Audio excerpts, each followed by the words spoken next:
in association with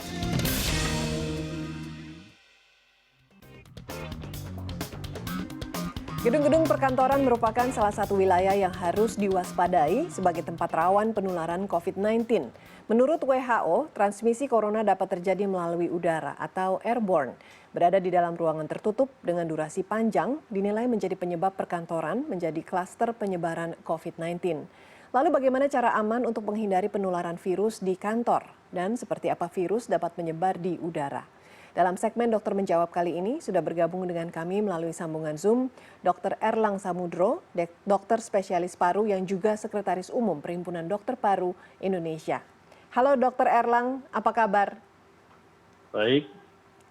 Dok, bisa dijelaskan seperti apa penyebaran virus corona melalui udara atau melalui airborne di gedung-gedung perkantoran?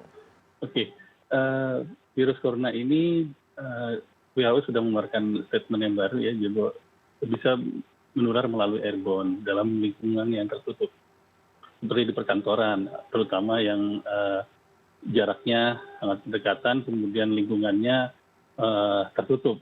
Jadi bila ada seorang yang bergejala atau mengeluarkan virus, itu akan bertahan di udara di situ, di sekitarnya. Baik Pak Dokter, kemudian berapa lamakah virus corona dapat bertahan hidup di udara?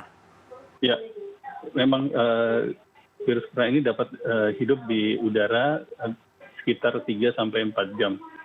Jadi dia bersirkulasi di udara, terutama udara yang tertutup ya, jadi lingkungannya, jadi udaranya itu aja. Baik, dan dari kasus-kasus yang sudah terjadi, kondisi kantor seperti apa, Dok, yang memungkinkan terjadinya penularan secara airborne ini? Lingkungan yang tertutup, tidak ada sirkulasi udaranya. Sirkulasi udaranya hanya yang di ruangan itu saja. Biasanya yang menggunakan sistem pendingin udara circulate, jadi udaranya itu aja. Tidak ada dilusi dari udara luar.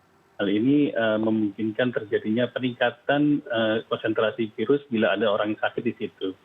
Baik, kemudian dokter, apakah aman kalau kita katakan untuk mengurangi resiko penularan COVID-19 di ruangan, ada baiknya bila kita membuka jendela, Dok? Ya, betul. Dilusi udara di dalam ruangan itu, jadi menambahkan udara luar ke dalam ruangan yang tertutup, akan membuat konsentrasi virus di dalam ruangan itu, bila ada orang yang sakit, itu jadi lebih kecil, sehingga meminimalisir terjadinya penularan. Jadi sangat baik sekali kalau kita membuka udara, kemudian udara itu akan mendilusi udara yang ada di dalam ruangan, sehingga tadi konsentrasi virus itu jadi rendah, kemudian penularan juga, risiko penularan jadi akan lebih rendah. Baik Dok, bagaimana jika orang-orang yang berada di ruangan tertutup tersebut melakukan physical distancing? Apakah kemudian virus ini juga dapat berjalan dalam jarak 2 meter tersebut? Bahkan bisa lebih kalau udara di dalam ruangan itu saja, jadi udaranya bersirkulasi hanya udara itu saja, dengan orang yang sakit ada di situ, yang mengeluarkan virus ada di situ, konsentrasi virus akan makin lama akan makin banyak. Baik Dok, kemudian terakhir apakah ada tambahan bagaimana cara yang efektif untuk meminimalisir terpapar COVID-19 lewat airborne? Satu, tadi dilusi udara itu sangat penting sekali.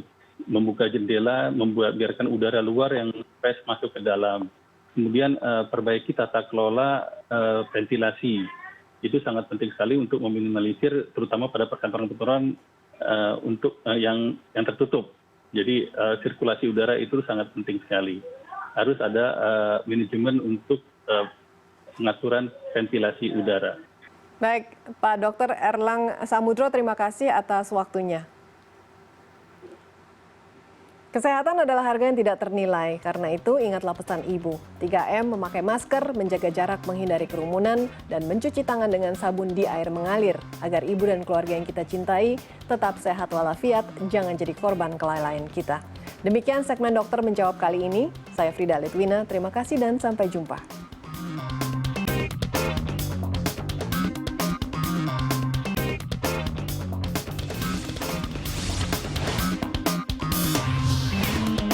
in association with